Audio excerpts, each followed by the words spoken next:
It is one of those shows that crown the year 2023. And this morning we are privileged to have distinguished statesmen and senior citizens in the studio to look at those big events.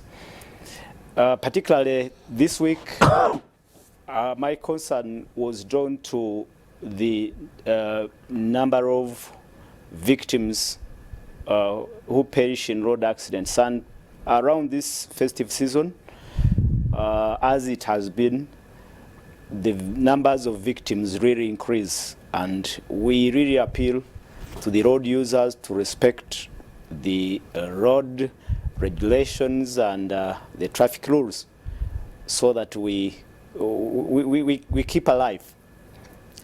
I'm profoundly honored to have the Honorable Wafula Ogutu. And Waf, as he's usually referred to, is a senior citizen, but he served as the leader of opposition in Parliament, but also as the member of Parliament for Bukoli Central.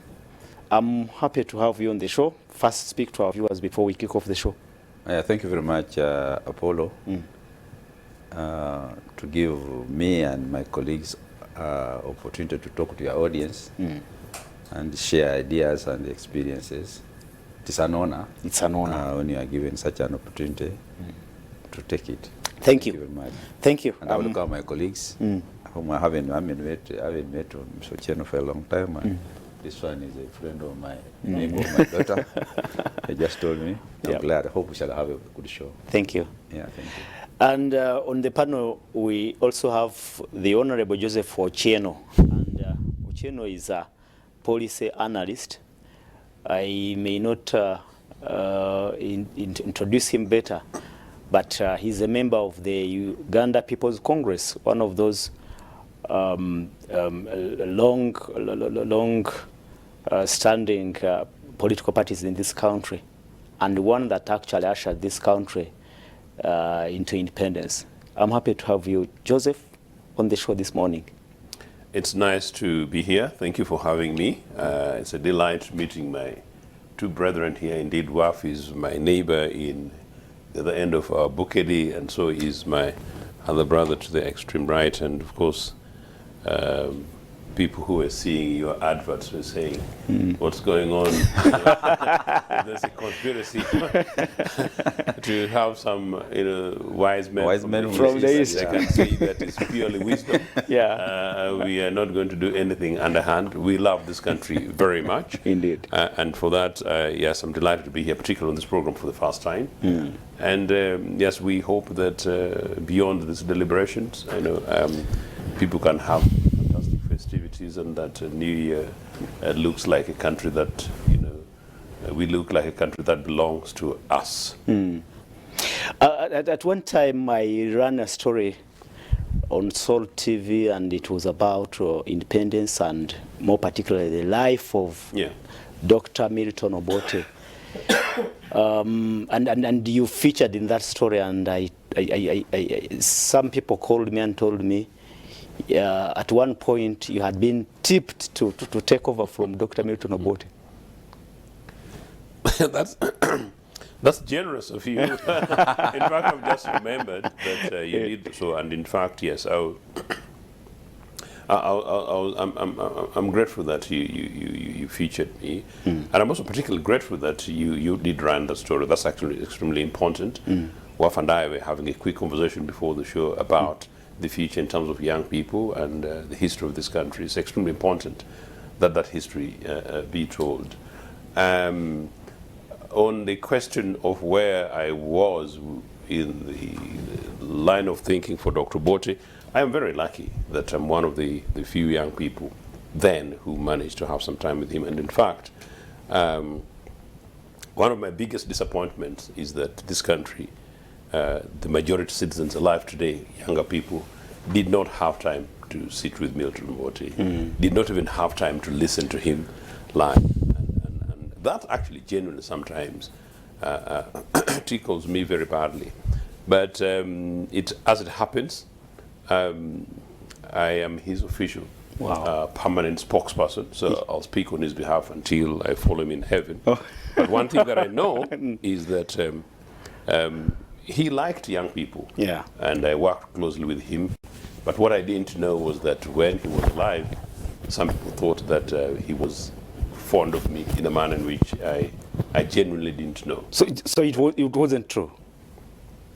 I worked with Dr. Bote up to his last days of life. I was a party to knowing how he ended up in South Africa. I was privileged to represent the party officially as head of delegation to repatriate his remains from South Africa.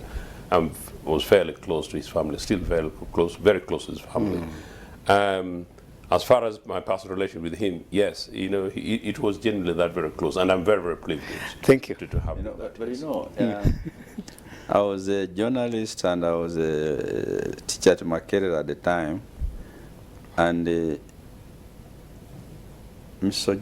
Ocheno here and Ewanu Okrapa, I think clearly 2 of them were the most powerful youth Really? leaders at the time. I mean, and you'd say that maybe actually one of them would be inheriting something. Yeah, true. From Obote. Just like in the 60s, Rugunda was. Yeah. I mean, they were very, and this David Mafabi, by the way, Oh. who is now, fair enough, who works with Museveni. I actually didn't know him in the movement, by the way, when he came back from Sudan. The 3 of them were very articulate, very intelligent, but also very close to Milton. Wow. Yeah, and so it was clear that he liked training young people. Oh, wow. He liked developing young people to leadership. That is a credit to him. Museveni doesn't do that. Oh. He doesn't. and if you don't mind, actually, at an introductory level, that in part is part of the nuances I was trying to talk about young people. That some of the issues that you suggest, it is simply that Obote enabled young people, and he loved and enjoyed seeing young people excel. And that's why I'm saying that I genuinely, on the basis of what I see today, I am rather concerned that the majority of our young people have lost out on that. So if you're good and you're doing the right thing and doing good things, you're a star for him. And possibly, just to say this, Waf, maybe some of our elders in some of those situations, I'm not saying he would feel jealous, but they would not miss seeing some of these things. Wow. That there was that kind of aura and presence. And finally, Mama Miria tells us, after the passing of the president later, that in fact, apparently the youth, whether it's in the 60s or in the 80s, whenever Bote was president, youth leaders or student leaders never made appointments to see the president. In other words, you really didn't need major appointments to see the president. It was never an issue. Yeah. That's really interesting, and it's really good to have you gentlemen in the studio today. It's an honor. I know that you were the chairman of the UPC External Bureau. In UK, that's right. In UK, And a special envoy, yes. and you lived close to, you lived with Dr. Milton, the late Dr. Milton Obote in Zambia. I would visit him, yes. You'd visit him. I would visit him, and indeed, Thank on you. my way home here. Thank you so much, our viewers, and it's an honor today. Dr. Gerard Wanzara is a policy researcher, and he's a resident panelist. Please speak to our viewers before we kick off the show. Good morning, Apollo, and good morning, our esteemed viewers. I'm so happy to be here with my elder, the Honorable Afro Ogutu, one of the incorruptible, distinguished citizens of this country. And of course, my senior brother, Joseph. I related with Joseph for a short time, 2005. I was the secretary of UPC in Makerere University. And he was the bureau chief of London, that's how we used to call him. Yes. And at that time, I organized a meeting in Nkrumah grounds, and I think some people knew that Dr. Bote's health was frail. So they used to feed him too much information. And so when we were in that meeting, they wanted to stop it.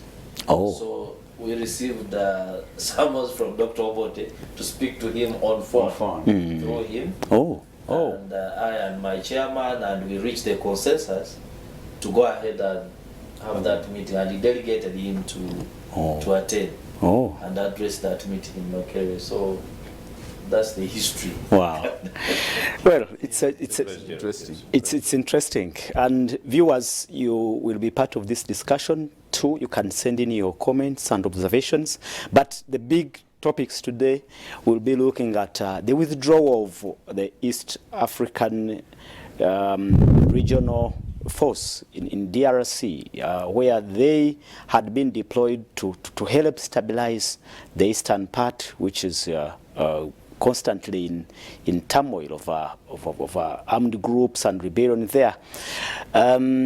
For just 1 year, within just 1 year, the mission has been called off, and even this week, the Ugandan contingent completed withdrawal from that mission. But of course, this is different from the Operation Shuja, also operating in the jungles of Congo.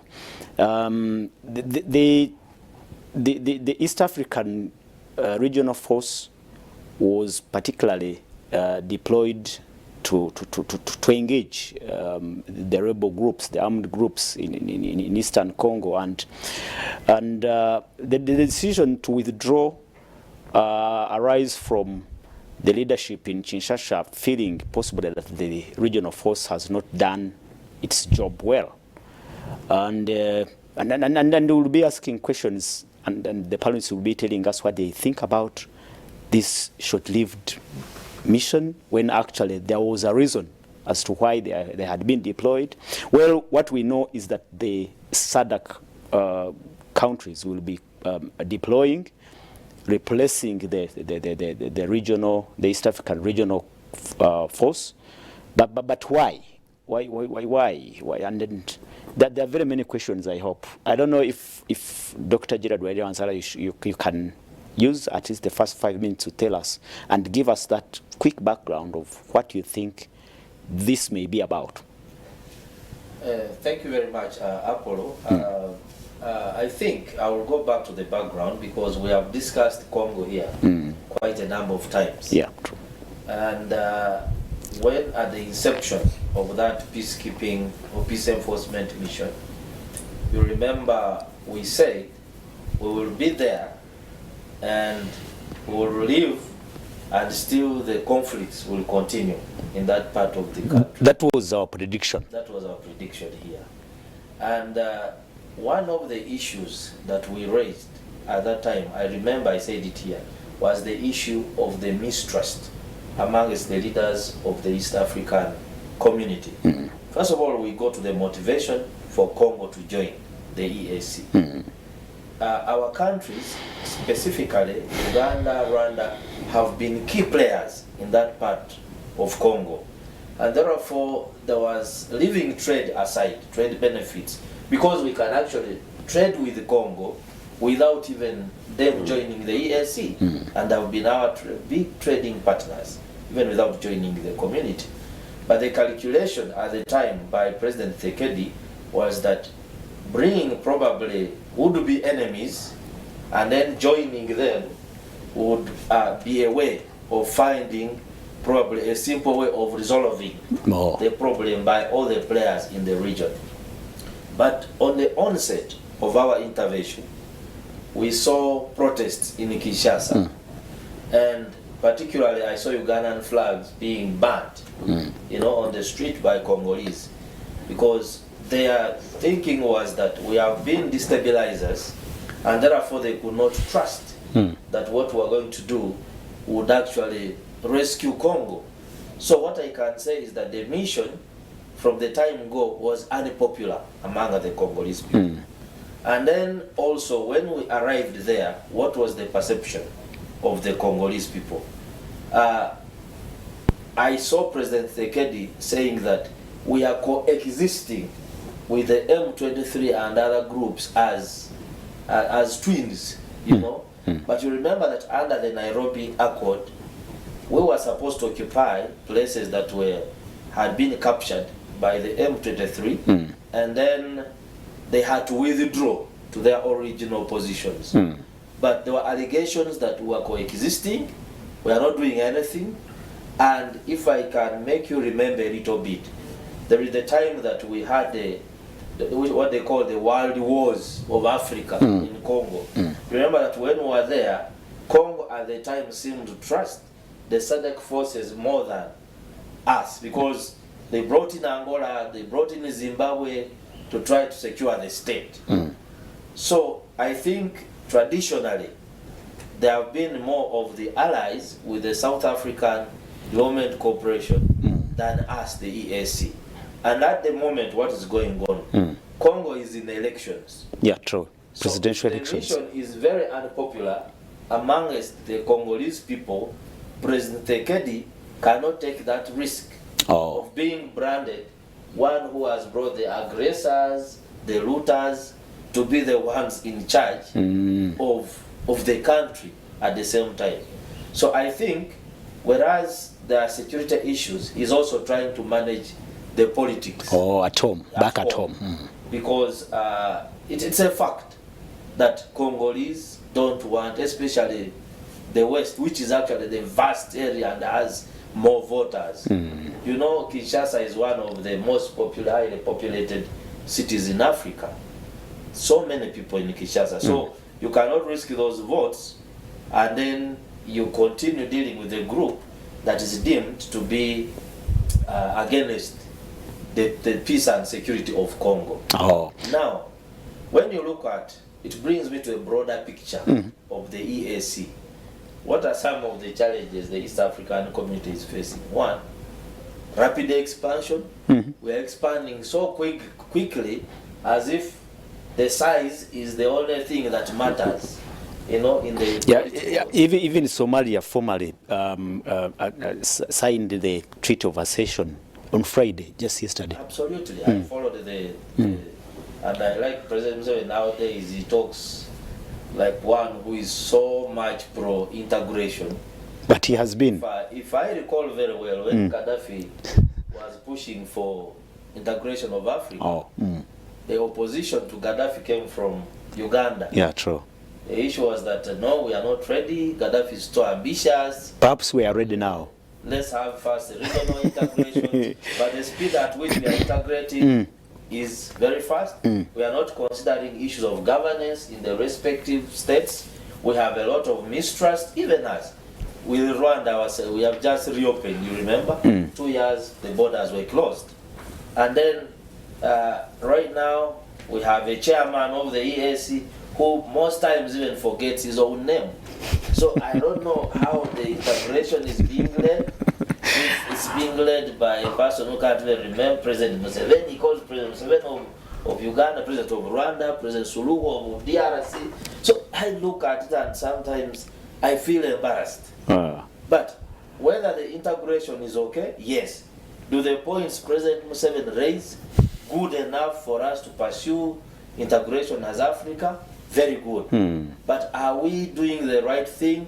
There are questions. Good. There are questions. Honorable Wafra Ogutu, what do you pick from, especially this short intervention? And like I said, there was a reason as to why we deployed. The regional force was deployed, and now it has been called off. And there are concerns, of course. What may happen? Apollo, I think Congo or DR Congo, that part of the world created by God, and now it's a country, it's a jewel. Yeah, true.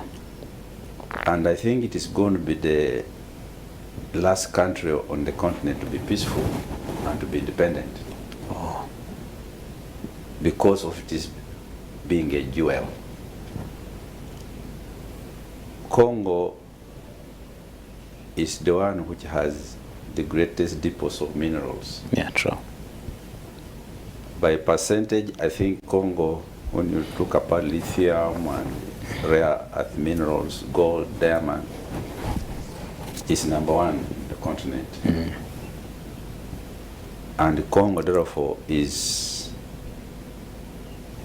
very important to foreign powers like the Western countries, Chinese and Russians. And you know that Congo was a private business at one time of King Leopold. He was using it as his farm, his garden, his land, not for his country but for himself. And Congo only graduated into being owned by world powers: America, France, Germany, Britain, now Chinese. But has never belonged to the Congolese people. And it is, when you look at our geopolitics, Congo, we go there, there's a category of interests really, even geopolitically. Uganda, if you look at Uganda, we want Congo for trade, as the doctor is talking about. We want Congo for minerals, but the individuals in Uganda want Congo for minerals, for smuggling and enriching themselves. Museveni wants Congo for his imperial designs, because Museveni has always talked about building a Chwez empire. Since when he came to power, he talked about building a Chwez empire. The Chwez empire, if you read, it also reached the Congo, Eastern Congo, the Bachwe, the Nyamulenge. Those are interests Museveni wants to pursue. And therefore, when Museveni is going into Congo, he's going for, first he has those personal interests of his, to expand Uganda and Nyamulenge, build Nyamulenge, Chwez empire. But also I think we go there because we have been sent to do a job. When we're still very nice to Americans, I think we're going there to help the Americans to secure. Basically, certainly, they sent us to go and remove Mobutu. Yeah. He had become useless to them. And I remember going to Fort Portal at the time when we have it, when the Congo, that way in Congo. And I saw an establishment of equipment which was, I think, helping even our fighting in Congo, American establishment or equipment. So we're there for like helping Americans to get rid of Mobutu so that they can secure Congo for the minerals it has. Rwanda similarly, because I think the conflict between Museveni and Kagame is a conflict over who dominates the Chwez empire, who rules that empire, and that they have sibling rivalry, I guess.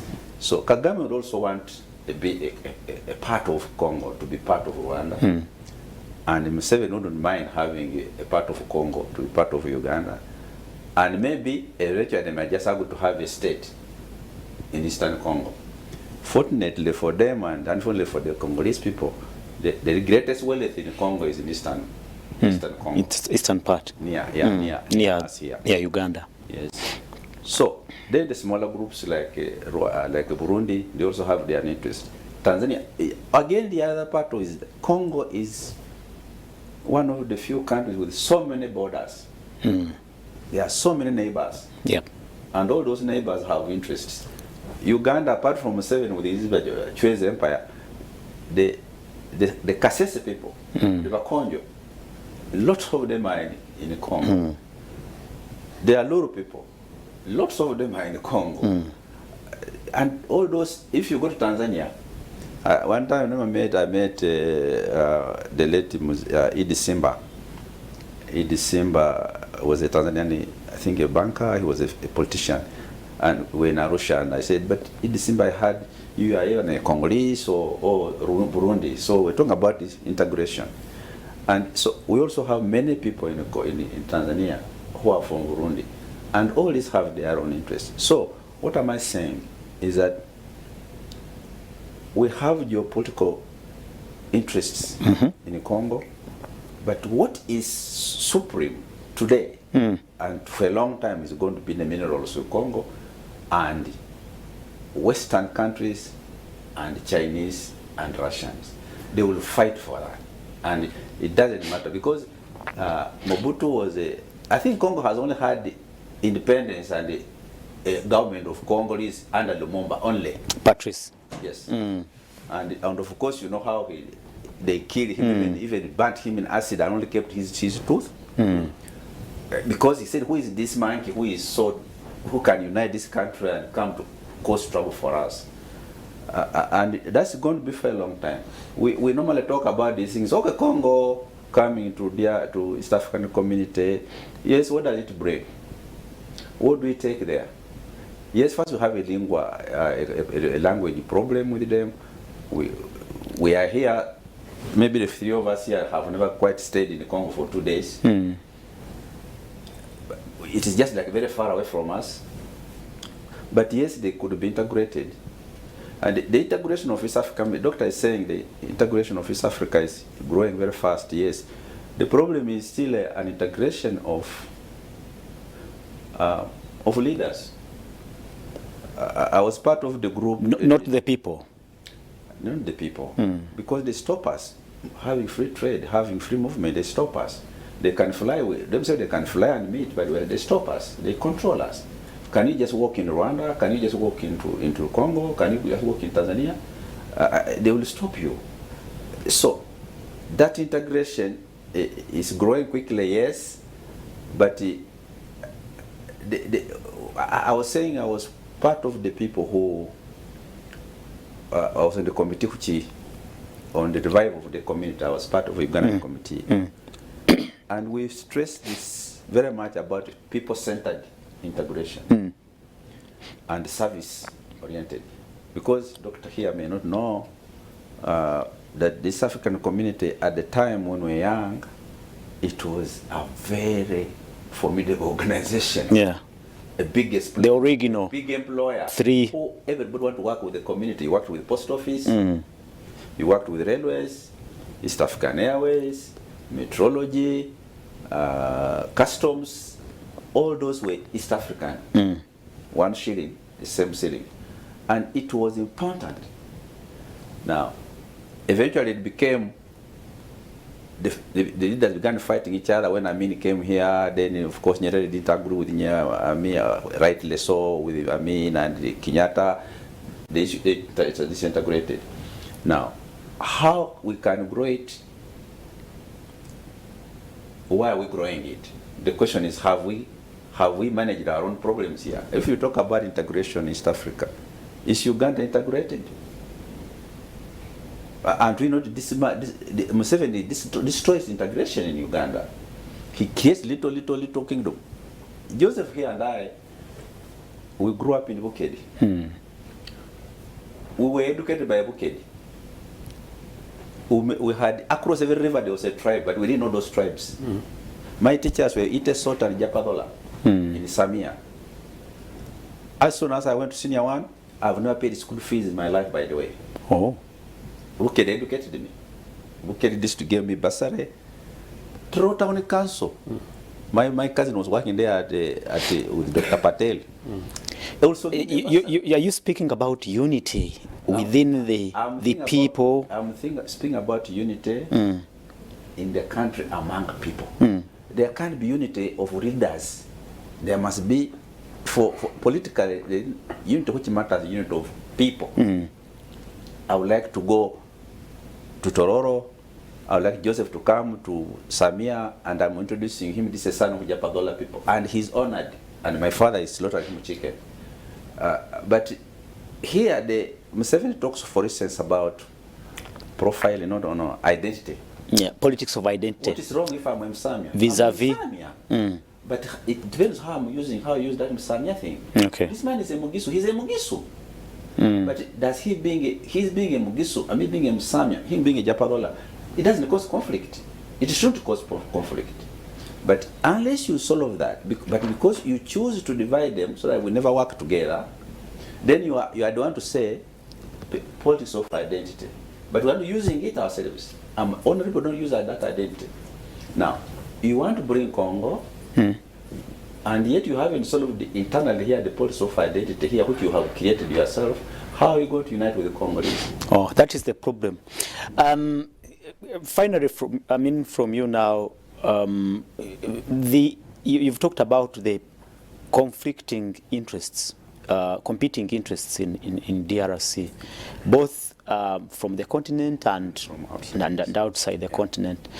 Yeah. I'm concerned about now the idea of integration, East African integration, vis-a-vis what actually is happening right as we speak in Congo. Talk about those, how what is happening in Congo will affect the idea of integration. You see, is where are we integrating? Where are we integrating with the Congo or with Tanzania? Those questions must be understood. Every country has national interest. Every people have national interest. And unfortunately in our country, the foreign affairs is based on Museveni interests, government interests, never on Uganda interests. Oh. ADF, yes. There's ADF in Congo, yes. Strategic security. Yes. But how much is ADF in what role is it playing in Uganda politics? And where is the ADF? And why do you go and unite the Sudanese and go and unite the Congolese, and you can't unite the ADF and yourself? Because all those will also be known as terrorists. Why are you not solving this problem of ADF in Uganda? So that even the Congo is not a sanctuary for terrorists, all those who are fighting you. You need to sort out that. But the question I want us to interrogate is, Congo is there. I said it's a jewel. We really want it to be part of us. But what does it give us? Apart from a market, does it gives us gold? Do we have a use for gold? Do we even know how to use gold? Do we know how to use lithium? Or those do we know how to use them? We shall go there and see they will take away the resources and see we shall fight each other. I see they will come and subjugate us.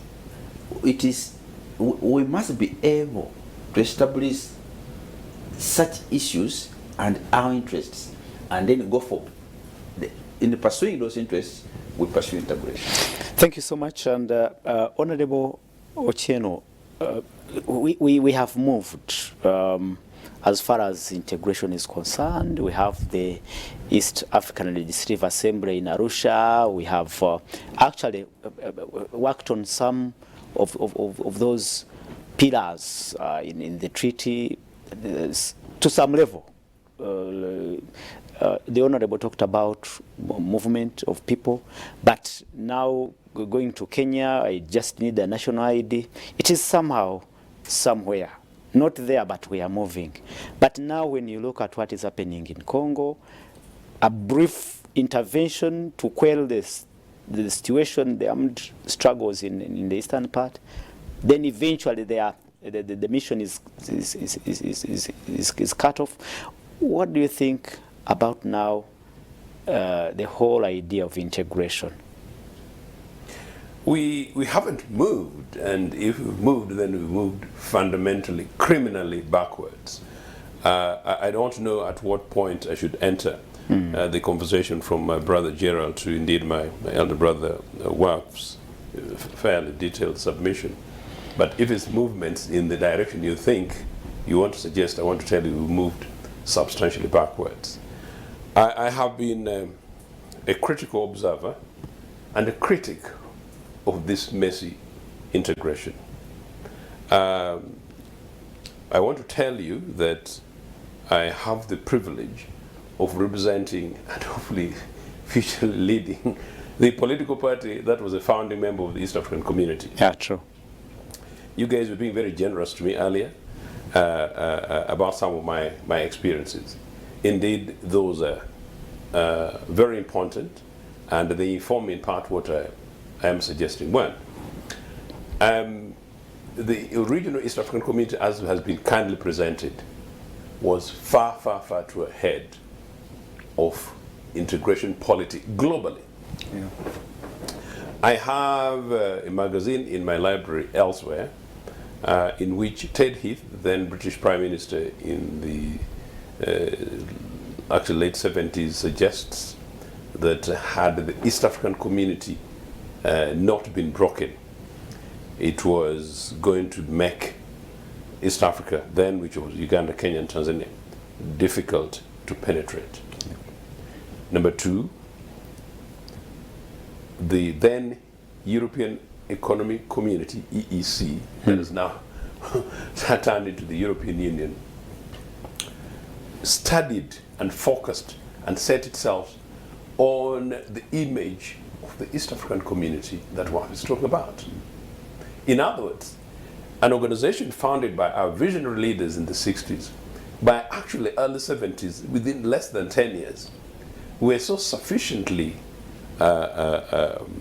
advancing that the European Union, these guys who boast today, could only study us and seek to take us in their image, to run. Why? Because you talk about our movements. What movements? When going to the Fumbled conference the other day, Tanzanian youngsters, could not fly off from Nairobi, apparently simply because of either visa or some kind of administrative technicalities. They could leave Tanzania and they couldn't leave Nairobi. This is one East Africa. What is it? In equipment where today... Similar passport. Yes. Similar. By the way, then that passport thing was another cheeky move when I was trying to get my own. And you even have to get forced to pay for a new passport, rather than simply saying that you'll get a new passport at whatever stage. But that is how we are used as equipments by our rulers. When the new East Africa that Wafula is talking about, in that first name sense, I was talking about, I was then very actively energetic young activist, obviously in Britain. And Gerald, I was fundamentally saying that this East African integration, rather the refounding of the three community nation states, Uganda, Kenya, and Tanzania, that I was suggesting Uganda did not qualify. And Uganda did not qualify because Uganda was under a dictatorship of Museveni. That came by force, and that banned political parties. Political integration, which is basically what we're talking about, is political. So you can't hold political integration with political parties with their hands in the back. So in Uganda, the dictatorship negotiated for, if you like, the resetting of the community. Now, the community collapsed, again, as Waf said, in part because Amin came and overthrew a democratic elected government of Dr. Bote. You can argue about other East African countries. It was a failure of leadership at the time because quite clearly, these guys couldn't sit together. So my argument then was that for the community to be reset, we needed what the Europeans call convergence criteria. You need to be able to set up a bottom line to say that these are the criteria that the three of us must meet if we are to restart. The treaty that formed that introduced reintroduced the community, and those benchmarks there for one. I mean, that set the goals. They are not enforced, and nobody can be sanctioned. Yeah, because what you were talking about, political federation, it is the last. It's on the tail end. First is this common market. No, you're not getting me on here. I am simply saying the basic fundamentals. If you're talking about the political integration, then we go and have one mini president or something like that. That's the latter bit. I am actually saying the minimum common currency and setting of the East Africa, which collapsed, as Waf is talking about, taking us back to the East Africa of 1977. Where we have maybe common services in terms of maybe transportation, air services, possibly in this case, postal and communications, aviation, and perhaps education, and then perhaps a sense of commonality of currency, the shilling that was. That's what I'm trying to say. Taking us back to that stage, what then were the minimum criteria for the first three countries? Remember, I'm just emphasizing the original founding member states, three. That itself was a false start. That's what I'm saying. To the extent, therefore, that we were then moving on to bring in Rwanda and Burundi. Why did we bring Rwanda and Burundi? What was the interest? As Waf again says, it's politics. is NRA policy, Museveni and Kagame, and their fundamental expansionist agenda. And typical. So you agree with Dr. Gerard, where he said yes. we are just, I mean, enlarging in size and not in principle. And that's why I said criminally. Because actually we are confusing, no, honestly, we are confusing East Africans, we are confusing Africans, and the more we do so, with the huge amount of resources expended, you know, the more we are holding back the genuine, real African integration. It's good. It's good you gave us a reflection of what the original 3 member states were like. The things were going on well. We shared. We had many things to share. Doesn't that give us hope that possibly we can, if we did it then, we can do it again? You're jumping my conclusion. Unfortunately, interrupting me a little bit. You know, you're jumping my conclusion. I'm trying to say I'm an optimist. You know, and that's why I'm on this program. And I'm an optimist, and that's why I fundamentally believe that there must be Uganda post Museveni, and there will be Uganda post Museveni, whether he likes it or not. Good enough. The generals are fantastic young guys pushing forward, and there must be an Africa post these current rulers. In fact, I'm possibly slightly much more optimistic, because that's going to be my conclusion, right? That I hope that whatever happens, when I was now going to go to Congo, I was actually going to suggest maybe to rejiggle my thoughts. These are my views about the broader integration beyond the original 3 East African communities. I simply said Rwanda and Burundi came to push for a particular agenda, and we didn't question, meaning the ordinary citizens didn't question. Dr. Werike, because actually you're an academic and a researcher, part of our problems about these integration things, it's the leaders who do so. But even political parties don't have conversations. Merely political party leaders. You know, I do not see, nor do you guys in the media do enough of it. Granted, you've had it here. Thank you for that. When these conversations are taking place, when Rwanda and Burundi were going to be brought in, we needed to have a genuine conversation within the 3 community nation states, critical conversations. The other 2 nations needed to have critical conversations. I have actually argued that those other countries needed, perhaps as part of convergence criteria, perhaps even to go for a referendum. In Uganda's case, maybe UPC needed to put in its manifesto commitment that in the event that we win the next general elections, you know, we shall push for integration of East Africa, something like that. So that these conversations take place not only within political parties, but within academia, areas where I first met Gerald. Meaning that is the people-centered conversation. People in rural Nagongara, and by the way, the good news is this.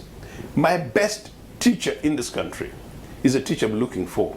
And that's my primary teacher, and that is Lucy Hagege. I hope she's alive somewhere. I'm looking for her. She was my P2 teacher. She had just qualified, and she came to Nagongara Boys. And yes, like you, after Nagongara Boys, we went like what Kasaija would say, but Kasaija is not from Abati, but we went, and then from there to Mwiri, and then since then, no school fees. No school fees. That was then. So really, I'm saying that what we need is a revisiting of these conversations. Ordinary citizens become part of the conversation and part of the debate, let alone the fact that they are actually the net beneficiary of this. In fact, going to Kenya, I don't know anybody in Nagongara who can now say, I want to take a ride to Bungoma and back, simply because of that holdback on that. And that's the traditional East African community. Congo, yes, they are sisters and brethren. The interventionist element of Congo, which I found finally that it was, it in part caused the collapse of Obote one government. Yes, because remember, Obote took a different view. We said that, look, we African nationalists, African Pan-Africanists, we will support Lumumbist forces in Congo to liberate this country. You know, what happened though, Amin, in part because of the border thing, Amin was appointed by Obote to lead in the support of the Lumumbist forces in Congo, partly because he was a senior military officer, and so these are things that you have to only engage at a certain level. But number 2, because you know, because of his West Nile background origin, he could sneak into Congo. But our presence in Congo was to support the liberation of Congo for Congolese, for Lumumbist forces. It was not for looting Congo. Now, Amin goes down there and gets involved in gold scandal. So when he gets involved in gold scandal, typical, our other friends, the CIA guys, obviously spot it, pick it up, then bring it back into Uganda to give the Uganda opposition information Yeah. to beat this Obote guy, meaning to sabotage. Typically for us, we don't know how to manage. Which resulted into the gold scandal. So it became, that's what became known as the gold scandal. You And realize the liberation element was lost. Indeed. And you realize that in that gold scandal, Gerald, you need to take this again as part of your work. Obote is brought into there. It's investigated, government was investigated, there was nothing found. Because generally true, there was nothing except Amin. Guess what? Obote was preparing to have Amin arrested and sacked, partly because of the gold scandal thing and partly because of killing Brigadier Okoye. What happens? The external forces that Waf is talking about, then he was overthrown. Sure Obote's government is overthrown. I'm turning it around to say that, look, what we need, Waf, is Africans waking up, realizing that Congo is our jewel, but saying, no, we can't allow our jewel to go. Getting people of the Gerald stage generation and younger to say, no, we need to claim our continent. How do we do it? In the Middle East, they've done it. Yes. With their oil. Why can't young Africans wake up and say, well, Fulugutu, Joseph Uchenna, we want you guys to guide us in the direction in which what we can do, and have our chairperson as Gerald Werike, and work out a program to claim back that which belongs to us, and work in partnership Isn't with that, the rest of the world I to assume, make sure that our resources are really primarily for our I assume Yeah. that possibly that is the idea that prompted the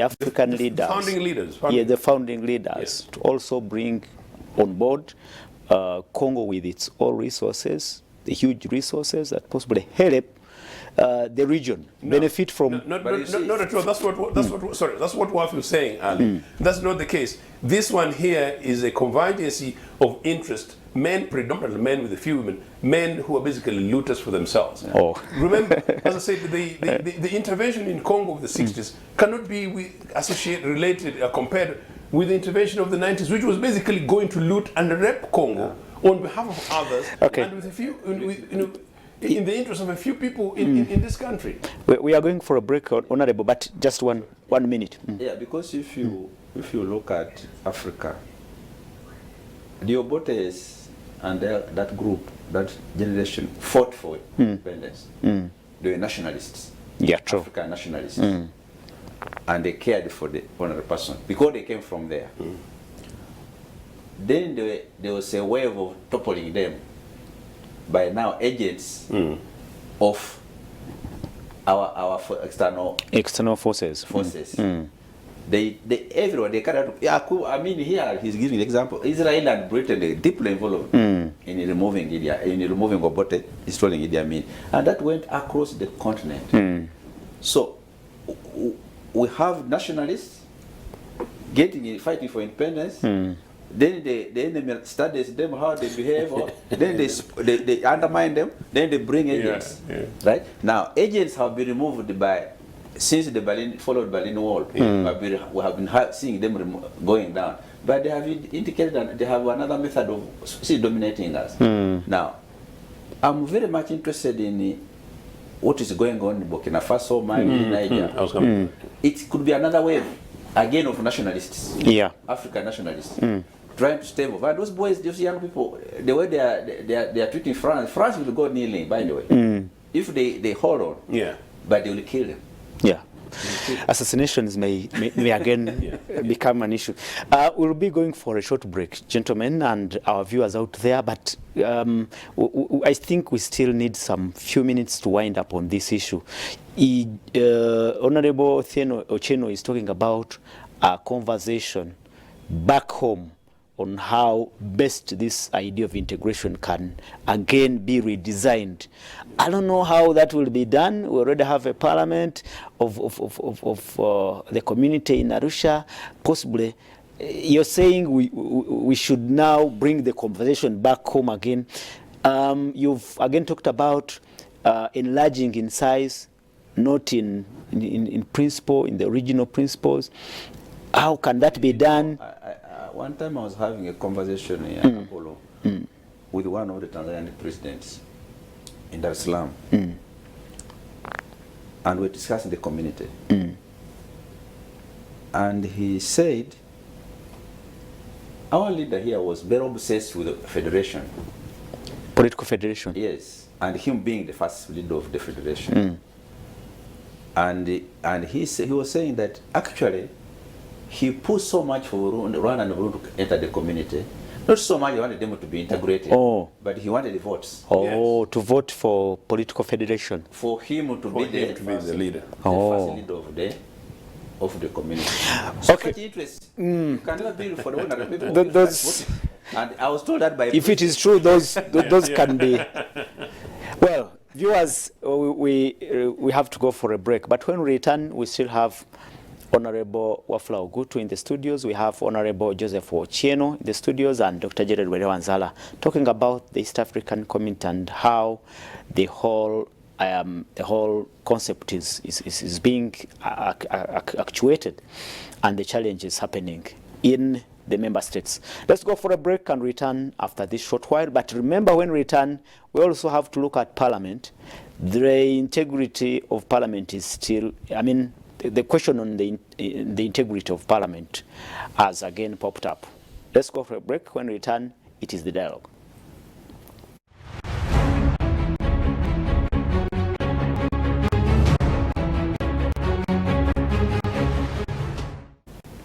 Come from the break. This is the dialogue. My name is Sim Apollo. In the studios, we have Honorable Wafula Ogutu, former member of Parliament for Bukoli Central, but also a senior citizen, and he served as the leader of opposition in Parliament. We have Honorable Joseph Ochieno,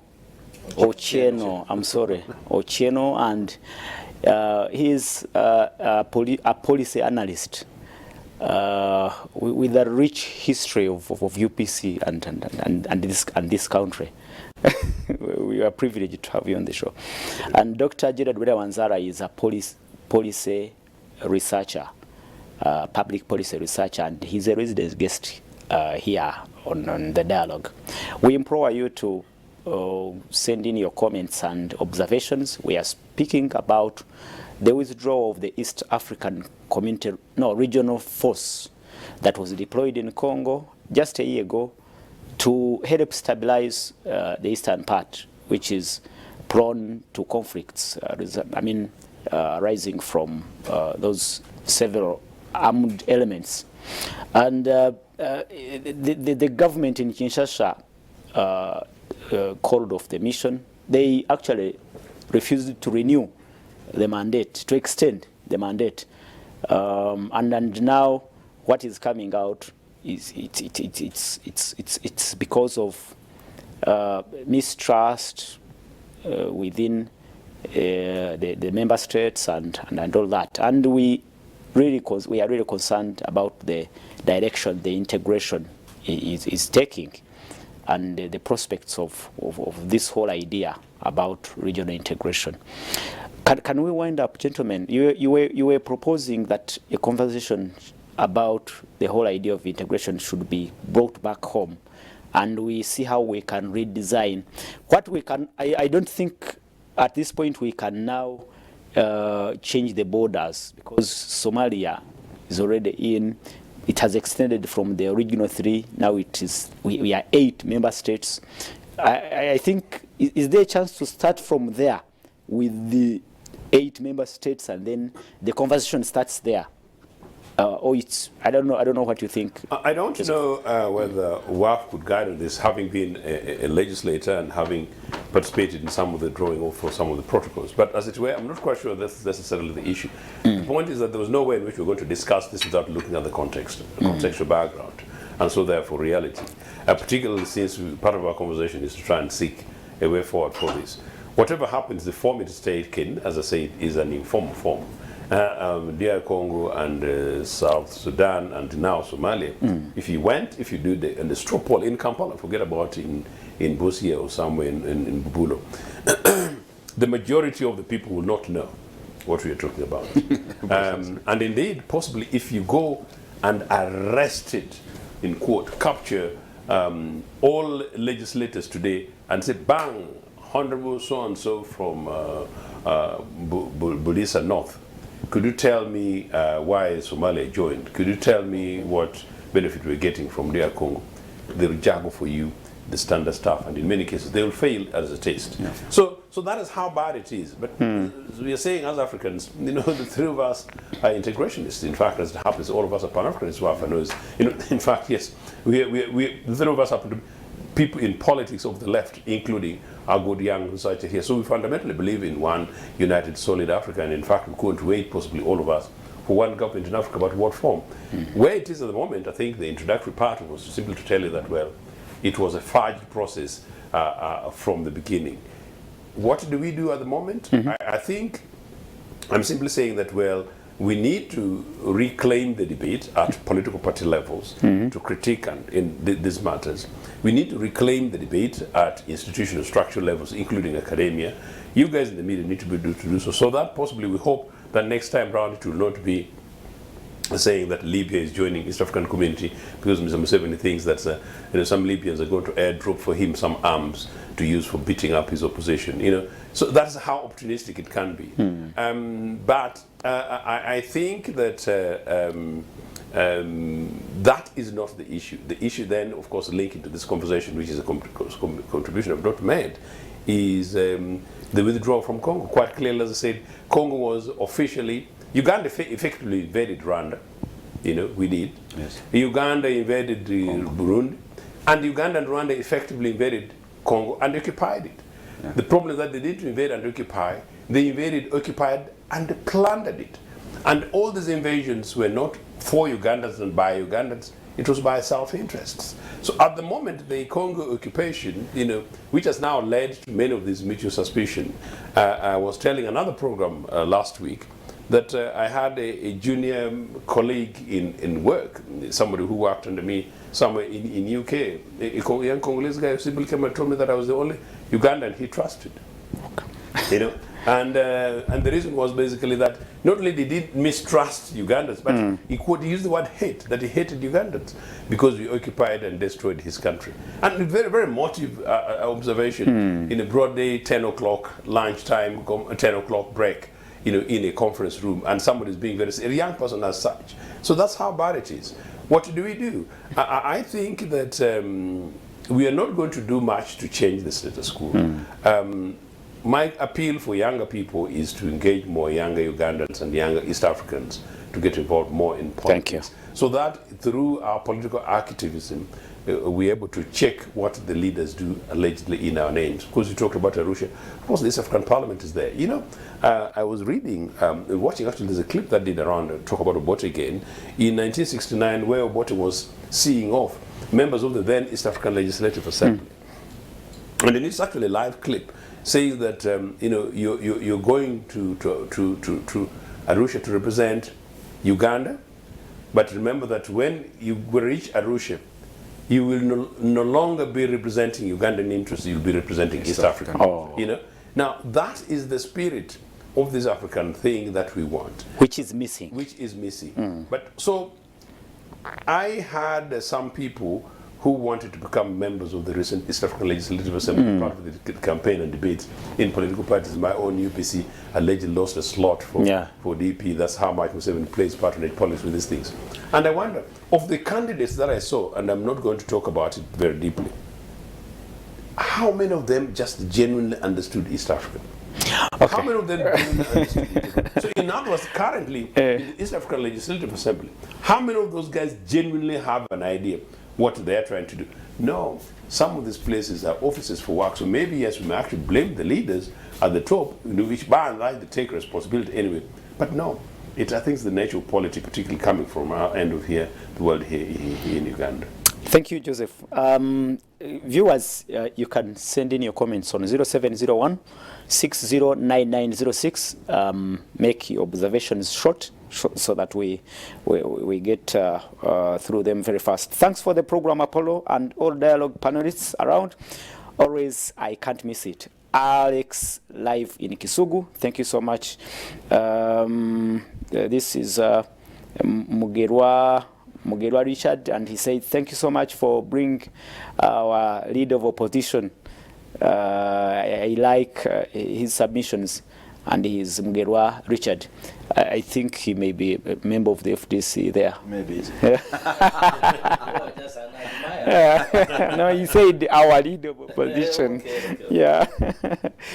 Let me look at the. Okay, Honorable, quickly, how can we now make it really, You see, Apollo, good and back to where it should be? Apollo, we, in that committee, which I sat, revival of the committee, it was chaired by Professor Tuyamuhika.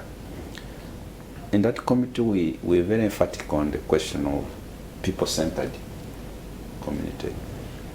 And we emphasized that before we sign, Uganda must put a budget to go for sort of sensitization and sort of a referendum across the country about the community.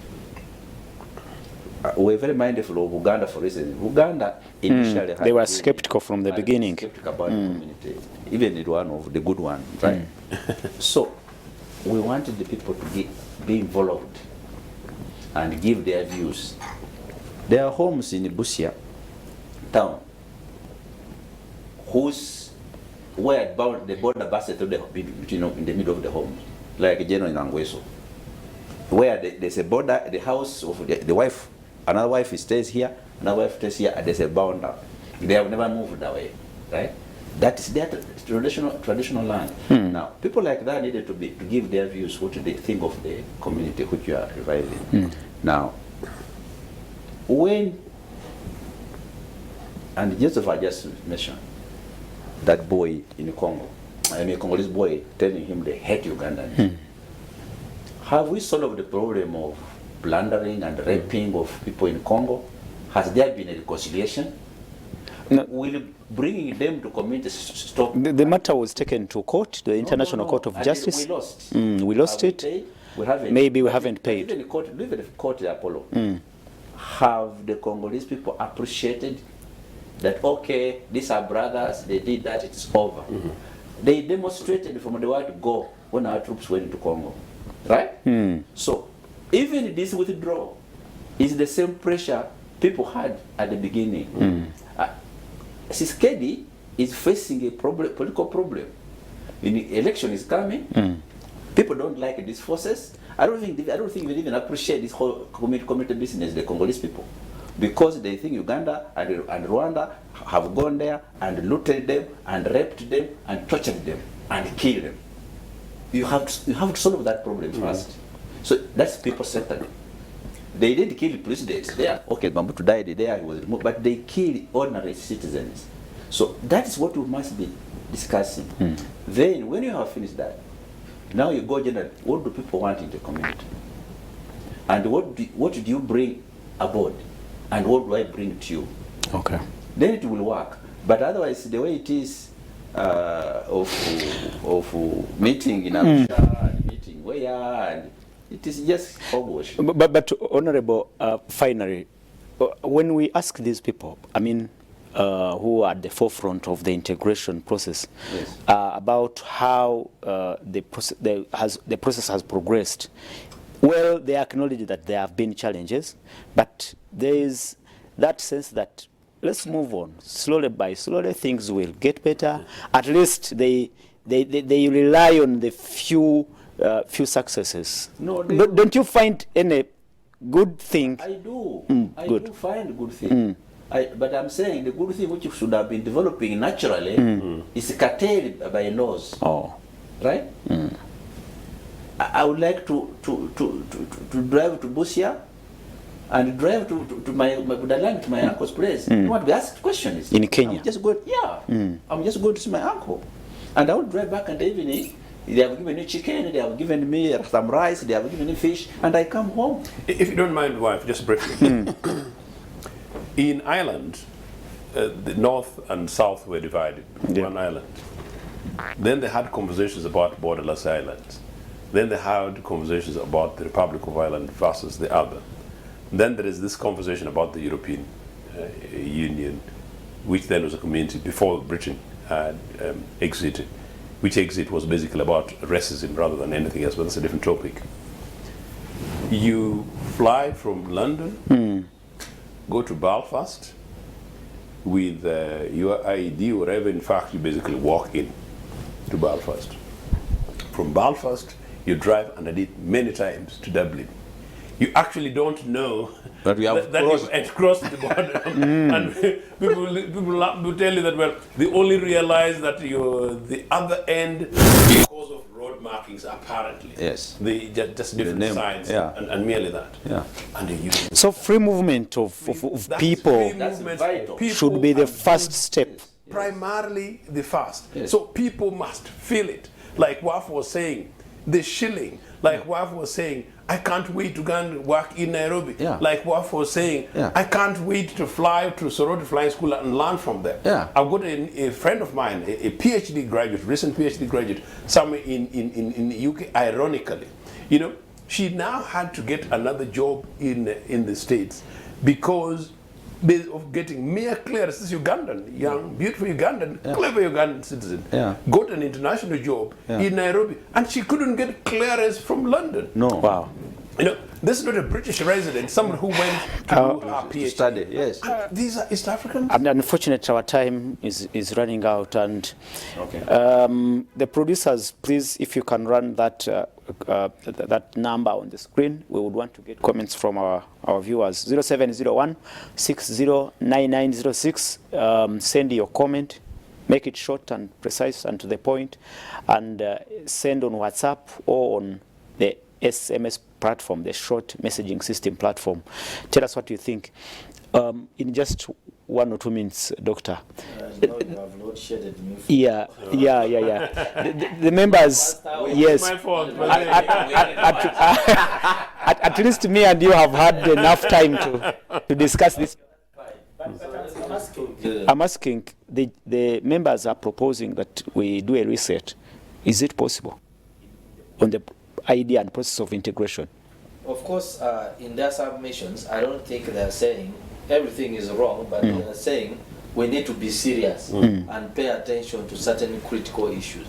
Yeah. We are paying so much attention to the hardware, the size. We brag we are now 320 million people, but we are not focusing on the software of the integration. I will take, for instance, we are talking about governance.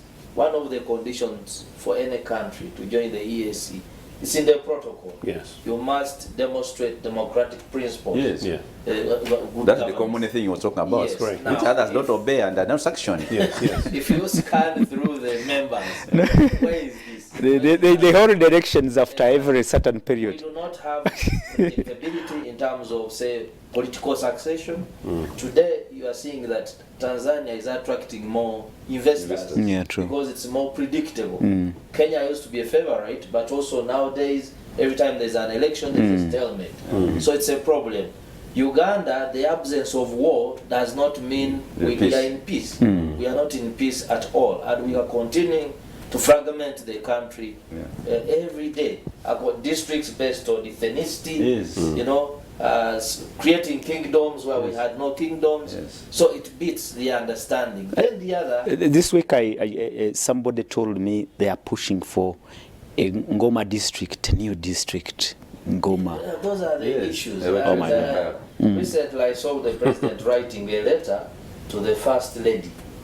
And that letter, the Minister of Education, about the Makerere University land. Yeah. Nakasongo. Giving it away. And I saw tribal sentiments in the letter where he was saying that, Honorable Minister, we donated this land to our supporters, the Baruri. Yes. They were being segregated by the Baganda. It is under our administration that we gave them even their own district to rule themselves and their own king. So I'm requesting you leave them to possess that land and you find another land. We are promoting tribals, and yet if you go to Nakasongola today, actually majority of the people there are Baganda. Yeah, true. And we also have Banyoro there. We also have it's a district that is Banyankole, Bahima. in terms of. So we need to demonstrate. Actually, President Museveni usually says that one of the biggest problems of Africa is ideological Disorientation. But we need ideological orientation for the East African leader. Oh, yeah. Because he's an alumni. Actually, I found his picture, the Beijing Language and Culture University. Yes, It was yes, fair. yes, Eh. Was there. Wow. Yeah, so the Chinese said that if you don't know where you are going, anywhere will take you. Oh. So if we don't know where we are going ideologically, one of the reasons why I failed to participate in political, when I took a break from the UPC, I failed to find a political home and I decided to focus on academics. Reason that when I was in the UPC, if you went to Arua, to Ankole, you went where? The thinking of the people was the same. I don't know how Dr. Obote was orienting people. People knew that they stood for unity Yes. in diversity. Yes. People knew that they stand for Pan-African, Yes. the liberation of the black, Yes, and the common good. the common good. Yeah. People had comradeship. I would go. I'm hosted in a home of Dr. Adonia Tiberonga. Yes. There's no one at home, but the madam just said, oh, keep that. Yes. Doesn't happen with NRM people. That you can go and a comrade will actually welcome you as a comrade. So, Come with that's allowance. the ideological With money. Orientation we need as East Africans. That's what we need. Wow. One question I just Apollo, I keep wondering about, will America or China or Russia or France allow a state of East Africa of 300 Million people. allow it and be powerful? I have an So answer, but anyway. you also think foreign It's influence. very important, it's very serious matter. Because we have But the proponents and of that country, including Congo, which we control. but the proponents of the community are actually saying we have strength in numbers. We have to first unite, and then we confront those foreign aggression. Apollo, I'm sorry to interject here. That is absolutely the point. One, America would have no option but to live with us. That is in fact why, as Gerald suggests, we need leadership. We need leadership. Foundation need people together. If we integrated with a clear convergency criteria, with our people driven together, holistically, with a clear sense of leadership, a clear sense of purpose, would then become impenetrable as East Africa of the three where that he's talked about. Wow. That's what I'm saying. So how do we bring The one which tells America that lithium is ours, you know what? cobalt is ours, please. You see, I'm an optimist because you raised the question for these three army generals. I told another network, in fact, I told a South African network last month that for the first time ever, I am beginning to think sympathetic to a military person. That the only military ruler I have ever associated with was Thomas Sankara. You know, Burkina minimally, Faso. not even fully 100%, minimally. But that I am beginning to review, looking at those three guys, what they're saying, especially if they succeed. So this continent needs it. And during break, without prejudice, we were talking about Paul Kagame. I am fundamentally opposed to dictatorship, including some things that is happening in Rwanda. But whether you like it or not, you have to give credit. Yes, he has delivered Paul something. Kagame, his approach. We need a Kagame-like, some elements of Kagame-like leader for this region. The absence of that leader in the continent is actually sickening, because I also drew and I challenge, including my elder colleague, Cyril Ramaphosa in South Africa. The nearest was going to be Thabo Mbeki, possibly not even as robust. This continent needs leaders like those founding leaders of ours. For this community thing, if a leader emerged out of this place that brings people together, spoke their language, Americans would think twice before they throw their bombs in here. I am also skeptical about that, talking about the West African story, because you remember when President Museveni and the Kagames came on board, there was the crop of new leaders, a new breed of leaders. And again, it is happening in Burkina Faso. It's important. Those new breed of African leaders were driven, they were pushed by new colonial interests. Museveni is the Nyampala until today, is actually the headman. So that is not the new breed that we want. In fact, of course, it was an insult to our people. And partly because of that new breed is one of the reasons why we are actually the new breed are taking us into the direction. And that's what we need to do. Is it Hakainde Hichilema? He also has his... Zambia. Yeah. He's not very radical, but he's very down to earth. Yes. Well, hello, Mr. Poro. Hello, Mr. Poro. Thanks for the show. It's really nice. This East African army in Congo wasn't there for peace, basically rather looting raping and plundering its resources. That's why the Congolese have hoped too much hatred for Uganda. This is Gilbert from Kisoro district here at the border of Uganda and Congo. There is evidence from eyewitnesses from DRC near me here saying so. See, people are angry. Sort that out. Thank you so much, Gilbert. I will quickly, gentlemen, ask you to be patient and we wait to see if anything will change about this issue.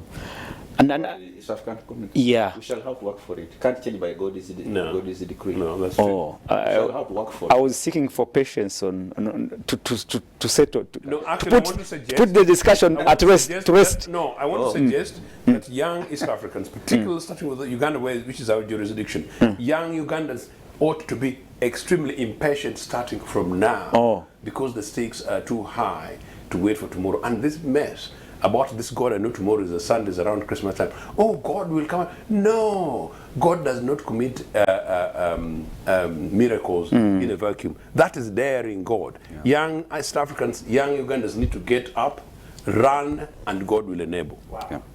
Thank you so much. And you didn't give us your name, but I can read on from the profile, Nabu Jigal, and he says, we have failed to live in unity here in Uganda and expect to unite Africa. Look at our political settings and policies, dividing areas because of support. Yes. So I think he's talking about gerrymandering during elections and all that. Yeah. Divided. Well, you can keep those comments coming in. We'll be looking at them as we move on. Gentlemen, just we have a few minutes, but can you speak about the integrity of Parliament? Are you concerned about what is coming out of Parliament? Another story came out this week that 100 million shillings is being prepared to be dished out to each and every MP in that house, possibly to reward them for passing a supplementary budget. You remember that supplementary budget of 3.5 trillion Ugandan shillings. Well, we, as of now, do not have evidence, but if a member of parliament comes out to testify and to raise a red flag, Honorable Mwanga Chivumbi, that I'm sure there is money being going to be given out, and it's not the first time we are receiving such a request from parliament, and I will have the former leader of opposition speak first about this particular issue. You see, Apollo, I was in the parliament. I was very lucky I reached the top of the opposition. But parliament, Uganda parliament, institutionally, is a very corrupt institution. One of the most corrupt institutions is parliament. Oh. And through procurement, if you analyze, you have never seen an audit report of what the parliament. But through procurement, they did this insider trading, they supply themselves. But for MPs, at any one time, when there's a very controversial topic, they negotiate. The budget committee negotiate with finance to get money via finance or via president's office. And that money, I heard that speaker talking there, that Mudimi, who has issues with cooperative money, he was saying that there was no budget, so there can't be 100 million. They have always been getting money when there's a controversial issue. It is never in the budget. Money which they give like that isn't even put sometimes on account. It is given to you in cash. Yes. Sometimes you go to the leader of government business office and sign for it.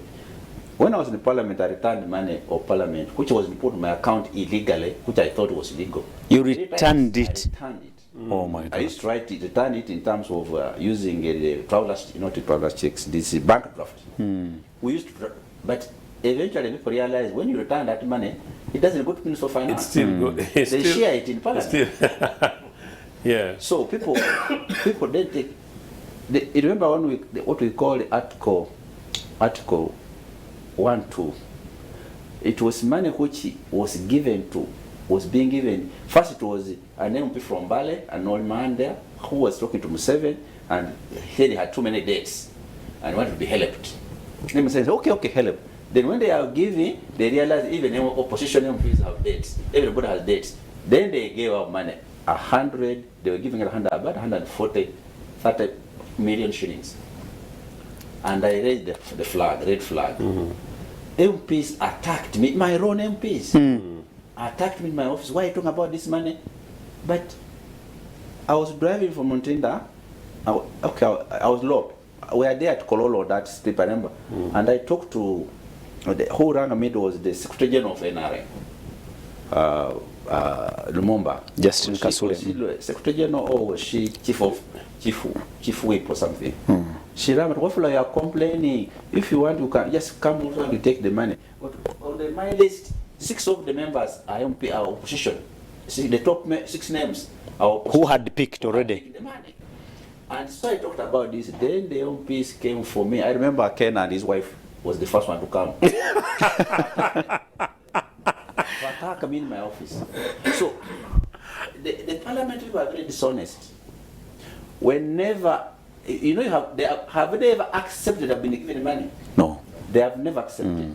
They always deny. But they will go to some house in Kololo, go this way, go and get that money. And when you hear, they have this popular saying that when the speaker said, but you know, Honorable, it might rain. Oh. When they say it might rain. They have code names, Yes, code word there? Yes, they know the money is there. There's some money which is illegal, which they are going to get. Oh. I know that for sure. So, what is happening? And that time also they gave us, they were passing a budget which is obscene money to Museveni. Look, why would Museveni be wanting 400 billion shillings in supplementary? 3 months after the budget was passed. Why would he be looking for money like that? In the first quarter. What has he done? What has he finished? He has finished the whole budget for the year. He's looking for additional 400 billion. But he's not giving, 40, but 400 billion. And he's giving Kampala City Council 2 billion to repair roads with the soil. I mean, he sees that's obscene. He knows it's obscene. So he lets these MPs say, okay, we give you this, but what is in for us? That is always negotiated by the budget committee. Even so that allegation is not is real. It is true. Me, 100% I believe it's true. And again, you say when it comes to bribery or bribes in parliament, the opposition and the ruling government they all agree. They all agree. Once the money is coming, very few will say no, don't want that money. We used, like I told you, we used to return the money when I was in parliament. We returned 3 times. I would go to the my Barclays Bank and do the bank draft and take it to leader of opposition. But that money was always, it was in the names of not of finance, but names of parliament.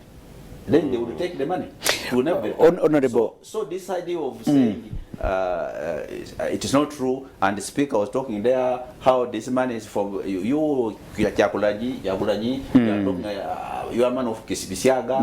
You want to divert us from. Yes, it was emotion. Blackmailing. Blackmailing. Yeah. But definitely, she knows that that money has been given, or is going to be given, or has been given in sacks. I saw one time an MP in a lift carrying money, 20,000 shilling note, like this. He was sweating.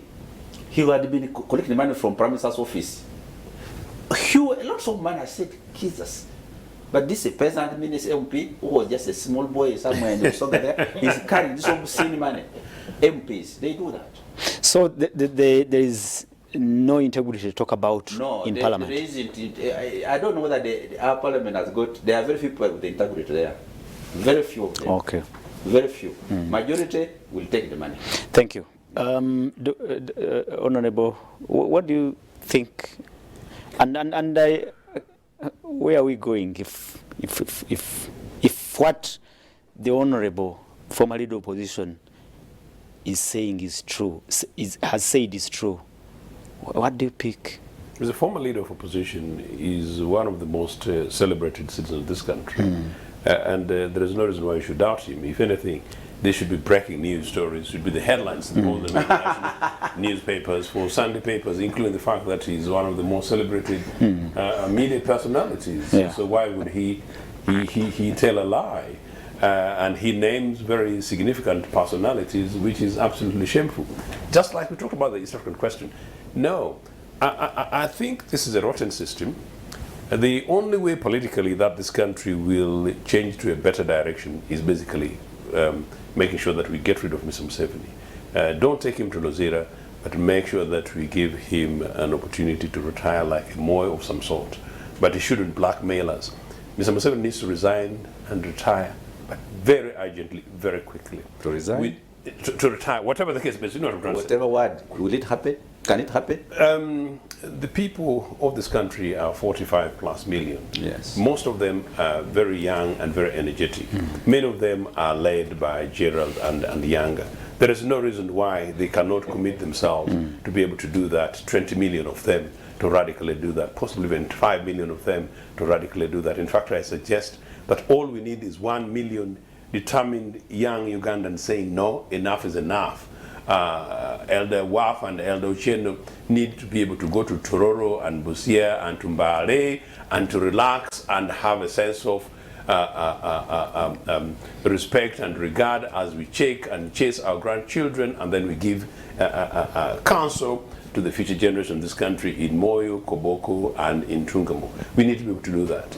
It will not happen radically when Museveni is still around. That's why I'm trying to insist that we basically just need a change of leadership. That said, it is shocking because remember I talked about how I came in back into here with the old Miltons and how the return to multipartyism came in. In fact, that's how he asked me to return here.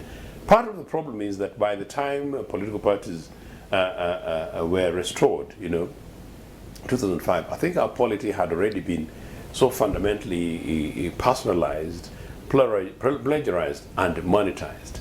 Political parties then were emerging, including our UPC, were now already substantially weak. Unfortunately, in our case, we lost our president. No, I was surprised that your member also has been named as one of those who rushed to pick the money. I am not surprised, and I don't want to go too personal over it, but I can authoritatively say that the Jim McKenna of today, I'm not particularly surprised. Jim McKenna and Botemongi, I'm not particularly surprised. I don't know what their official relation with Mr. Museveni is. So if they can go and have a relation with Mr. Museveni, at night and try and sell the values of Uganda People's Congress, including the values of the president of the Uganda People's Congress, founding president, who's my president, for whom I'm the personal spokesperson, I'm not surprised what he's saying, and iota. But that is how disappointingly worrying it is. And I think Gerald referred that going around the country and realizing where we are today, it's very difficult to get politicians, people in politics. Why? Because the whole thing has been substantially monetized. The manner in which people end up in parliament these days, as I say, it's either direct phone call patronage from Mr. Museveni, or indeed people who got the big amount of money wherever you go, they invest, and they have to go to they invested, they will have to get it back to the yes. Quickly, in the very likely event that I will be president of the party, and I hope to be in the next few months, my view is that it's not about nurturing and training new and younger leaders. And I was telling another program yesterday that for UPC, I will deliberately set up a system in which we have what we call the long list. So really, for you to qualify as a candidate for member of parliament, you really have to go through a rigorous test. You need to show evidence about your commitment to the party, commitment to the organization, commitment to the communities that you're going to serve, and a track record of some sort in terms of integrity and leadership going forward. And that for that, we will invest in you and invest in you in the future beyond myself and the future beyond any of our partners here. That is what we need to do in our polity today. But doing that, Wafula said to me something earlier, quickly during the break, and of course we'll come here, just give us a few more minutes today. What will we be needing to do, rather, in fact, Waf quickly rushed the idea where I was trying to tell him about UPC leadership, said no, we need to come together. And I was saying, they said no, we need to sort out our leadership first.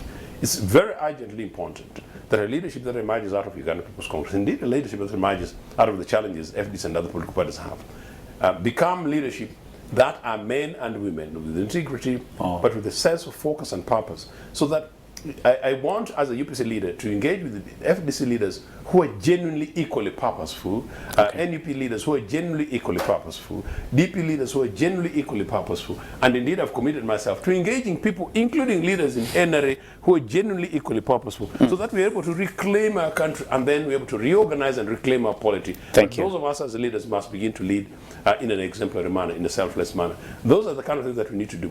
Parliament at the moment is basically a manifestation of the entirety of the mess that we have in the national polity. Thank you, Joseph. Most MPs are there for money, not for the people. Let them eat, but time will come to tell. There is no integrity in the whole parliament.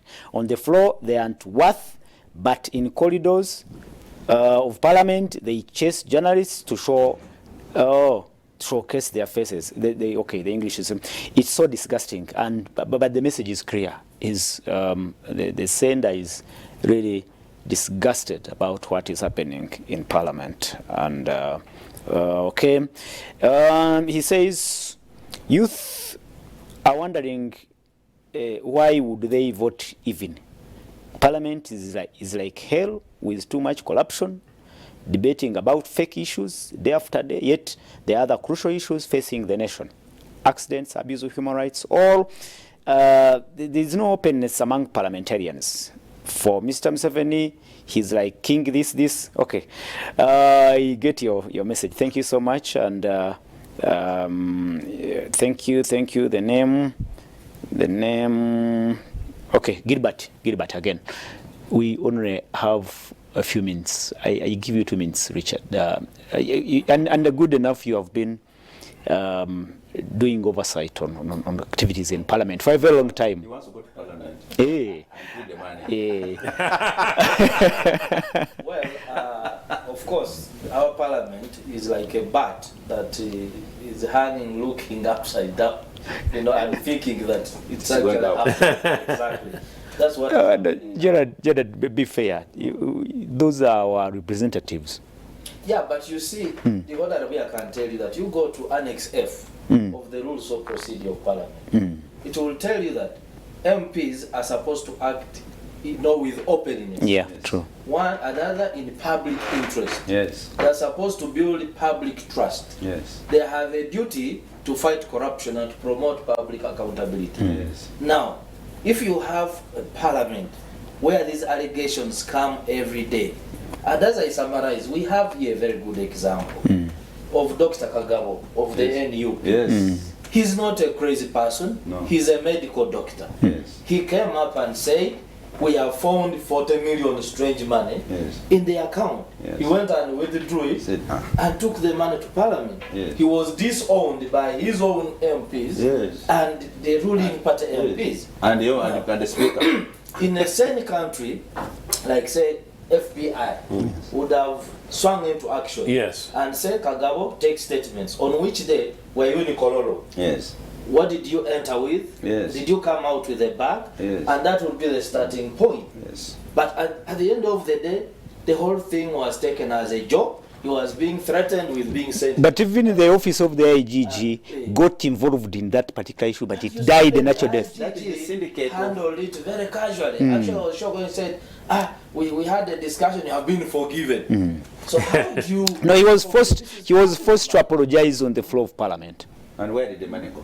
He was forced to apologize. So we need to stop taking the citizens of Uganda as fools. We need to stop joking in leadership, because the day people will turn against the leaders, it will be very bad. And politics changes very quickly. If we are saying zero tolerance to corruption, let it be for everyone. But what we are doing is real. Ugandans, majority millions, are living in pain. No public transport. People get stranded when it rains in town here. The interest rates are so high, people's properties are being taken.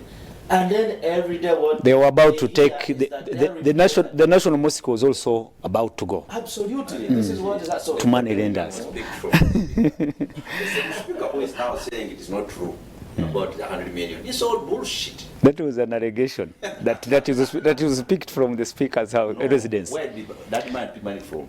No, that is what he alleged. But he later apologized. But the man was there. Actually, we joke. He later apologized it. As I conclude, the president passing out patriotism children, I think children had finished a patriotism course at Kololo, and was emphasizing about values.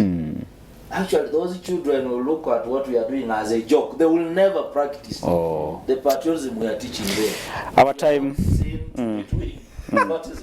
Our time is running out, and I will request all of you gentlemen in the studios to make, to give a parting shot. It could be on any of the topics we've discussed or anything else. And I'll start with Honorable Joseph Ochieno. I just want to thank you for having me. It's just extraordinary what we're discussing. Thank you. For the fact that you realize that it's a 2-hour show, but it's insufficient time in our purposes. And for me, with the experience with Global TV, including panel discussions, 27 minutes, for 3 panelists is sometimes more than enough. The challenge is that there is so much to talk about that we need days to talk about some of these things. No, my only parting shot is that these headlines are basically symptoms of manifestations of a failed system, both in our country and within the region, and unfortunately as a continent. I just want to re-urge young people to get much more interested, and particularly young guys who've got 1 degree plus a half and somehow are lucky to have jobs of 400 to 600,000 Uganda shillings, and you have this conversation and say, I'm not interested in politics. No, it is crazy. You're basically building your own terrible, deep grave. Thank you. Young Ugandans ought to be more interested, much more engaged, need to get much more politically active. We need to be able to challenge our leaders, but most importantly, need to begin to become part of the leadership that are able to chart the agenda for this country going forward. On the issue of borders, and somebody sent in a message here, says, unfortunately, the new curriculum has excluded the 1886 and 1890 Anglo-German agreements, drawing of borders, etc. So it relates to... I heard those colonial borders myself. To the colonial borders. Yeah, I heard them, but... You're parting short, Honorable. Yeah, this discussion has been very interesting. I haven't met this gentleman before, but we have clicked in thought. It's very good. But I think, I was telling Joseph before we came to the studio, that I think we need to do more than we talk. Yes, we should sensitize people, awaken them to their rights, and what they must do to achieve those rights. If they abuse it. But we should do more. Yeah, they allow us to talk on these TVs here as we are talking, and up country they will control you. The RDC controls you. Here, the RDC is not as powerful as the RDC in Bugiri. So he doesn't really come and interfere so much. But the people of Uganda, the young people, he has called upon young people several times that they will have to do something to put things right in their own this country. As we are going home, but you can only try to do something right when you dissect and diagnose the disease correctly, and then you look for the medicine. Young people should engage that. The doctor here and young people, they should understand. There's no scholarship. Okay, forget about scholarship or academic, but there's no discussing ideas in a systematic way, building scenarios, and seeing what are the solutions to this and what can we do. Yeah. And finally, Honorable, I'm thinking that we shall have to park at the parties for a while, and we shall have to develop a social movement. Young people should develop a social movement across parties, across ideologies, based on the common good for Ugandans. Thank you. Doctor, just a quick one? Yeah, a quick one. It's not about politics, but road safety. It's Christmas time. We're already losing lives. Please mind about our behaviors on the road. Mind about our cars, are they serviced? Mind about generally how you behave. And of course, the traffic. Please don't pocket bribes and let people go and die. So it's a concern for all of us. Yeah, true. Thank you so much, our viewers. Thank you so much for your time. Thank you so much for being a great audience. And It's again my honor to have you, Joseph, Honorable. Pleasure. Honorable Waf. I'm really privileged. Yeah, I don't know. I'm really honored to have you, Dr. Gerard. To our viewers, we wish you a very good afternoon. Let's catch up next Saturday, the dialogue. Good afternoon and a good week ahead.